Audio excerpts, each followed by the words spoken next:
Hey guys, welcome to the Liberal Hive Mind, a channel solely focused on exposing the abundant hypocrisy of the left. Remember all those months back where Lara Trump took over the RNC as one of the co-chairs, and the leftist mainstream media all had the same robotic response? Oh, it's nepotism, more nepotism from Trump. He just puts his family members in these positions, regardless of qualification. He just wants his loyalists in these positions. Of course, we've heard it a million different times before, but essentially these leftoids were calling Lara Trump a bimbo who has no place leading the RNC, and boy, once again, how wrong they were, huh? Just like JD Vance, right? JD Vance was such a terrible pick. The worst vice presidential pick in American history, is what some of these clowns were saying on the Clown News Network. But then what happened? Well, I think history speaks for itself. Well, the same thing's happening. They told you Lara Trump was unqualified. But not only is she doing a fantastic job, the RNC's pulling in more money than it ever has, and the on-the-ground voter registration efforts are booming through the roof, but she also happens to be pretty good at campaigning too. We have a very special clip. Lara Trump goes to the Breakfast Club, which of course is a hostile environment, and she totally flips the script. Let me show you guys exactly what happened. Let's have a conversation about it. We got some stuff to get into, so let's roll the tape. All right, folks, so the context is laid out there. Just take a look. Why are you concerned about Donald Trump with the nuclear? Did you see what he did on January 6th?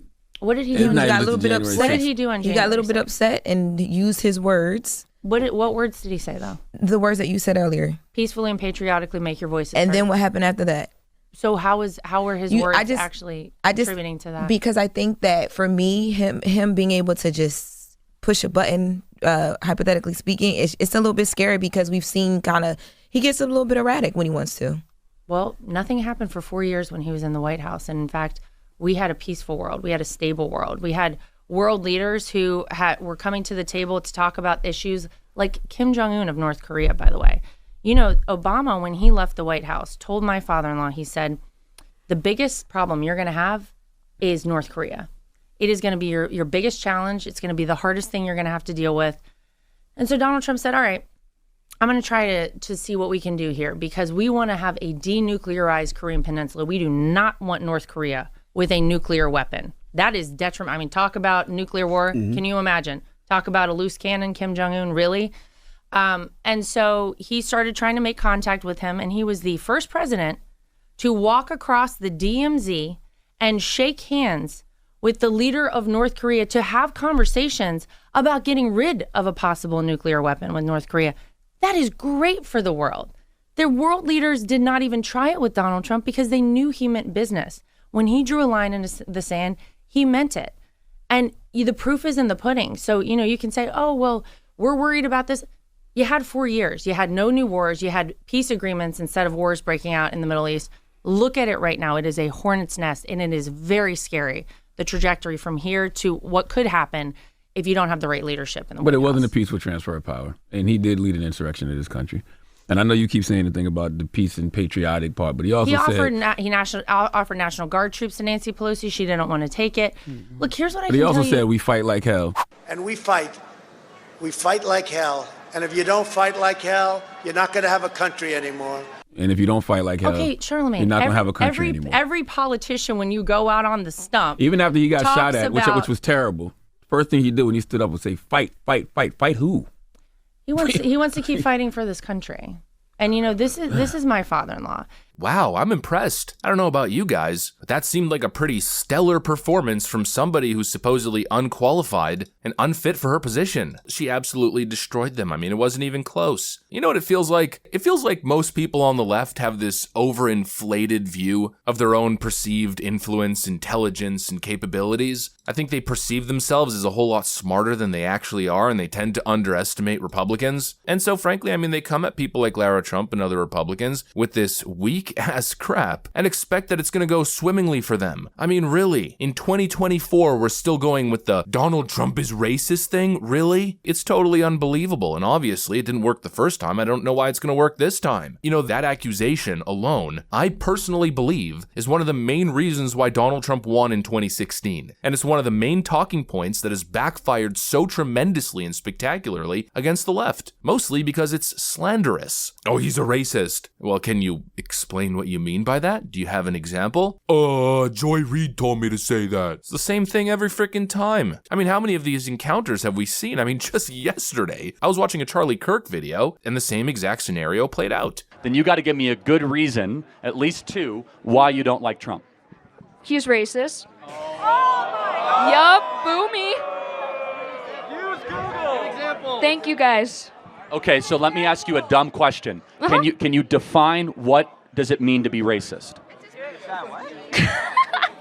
Do you want me to look up a definition? No, I want you to. You said he's a racist, so you must have a definition of racism in your mind. Tell me what that definition is.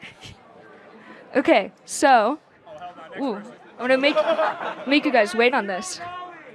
Ooh, zero knowledge. Guys, please don't heckle. I want to try to understand because these words have a lot of meaning. Yeah. But you can't get. I know it's hard on the spot. I just want you to think about it because if you say Trump is a racist, you should be able to easily give a definition of what that word means. So it's hatred towards another race, right? So when has he ever exhibited that? Give me clear and specific examples.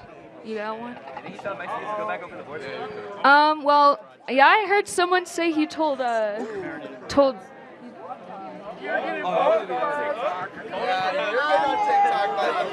Yes! Okay, but let me just help you out here. Uh-huh. What, you think he's a racist because the media has told you he's a racist? Because you can't give me an example off the top of your head, and even when you phone a friend to the audience. Why do you not like Trump? 'Cause he's racist. Okay, what do you mean by that? Please explain. He just is. He called all Mexicans It's unbelievable. These people are living in some delusion fairyland. Their minds have been, frankly, totally co-opted by the mainstream media. Rachel Maddow owns your brain. It's just obvious that a lot of these people cannot think for themselves. That's what I think, and that's why they're always just regurgitating the same talking points over and over again. The left just chants slogans. That's all they do. And their voters just regurgitate them. They don't think past the headline. I mean, right now they're all on Twitter thinking Donald Trump is exhausted and senile and old. He's too tired. He's not even campaigning. Meanwhile, he's doing stop after stop after stop, and Kamala Harris just called a lid. I mean, absolute bots. And of course, their inability to back up the claim, well, it continues to backfire. Trump's not a racist. It's an unbelievable claim. And I find it so odd to cast judgment on somebody that you've never interacted with. You have all these people, all of these blah, blah, blah talking heads who point the finger at Trump and say he's a racist, but they've never even met the man. They've never had an actual genuine encounter with him. They've never done business with him. They've never been his friend. They don't know anything about him, but they're willing to make the claim. It's insane. Meanwhile, you have people who actually know Donald Trump and know him very well on a personal basis, and these people always seem to be telling a completely different story. Here's yet again another great example. Man, this whole thing is so crazy. The narrative that has been flipped on Donald Trump is one of the craziest things that I've ever seen, yet at the same time, brilliant and like a masterpiece in what they've done to this guy. First of all, he's a racist, right? They say he's a racist. They say that, yeah. Show me one video, 1 ounce of proof where he has ever acted like a racist. And one of the things that he's said to me, he said, let me tell you what, I've been in the hotel business my whole life. And in the hotel business, people from all over the world work for you. Never been called a racist until I became a Republican and ran for president. Right? I mean, and you talk to anybody of any race or color that knows him and has known him for years, they love him. You know, people who have actual personal relationships with Trump seem to all say the exact same thing. That not only is he not a racist, not only is he not a bad person, but he's actually a very good person, a very good friend, a very generous guy. You know, that seems to be the consensus. But of course, Donald Trump made one mistake. I know it wasn't yelling a racial slur or committing a hate crime. The one mistake that Donald Trump made was simply running for president as a Republican. I mean, let me tell you, if Donald Trump ran as a Democrat, Bernie Sanders would probably be calling him the most progressive president since FDR or something. Let's just be freaking real. Anyways, that's pretty much what I got for you guys on this one. Hopefully you enjoyed the video. If you did, make sure to leave a like and possibly subscribe to the channel. Thanks for watching, and I'll see you on the next one.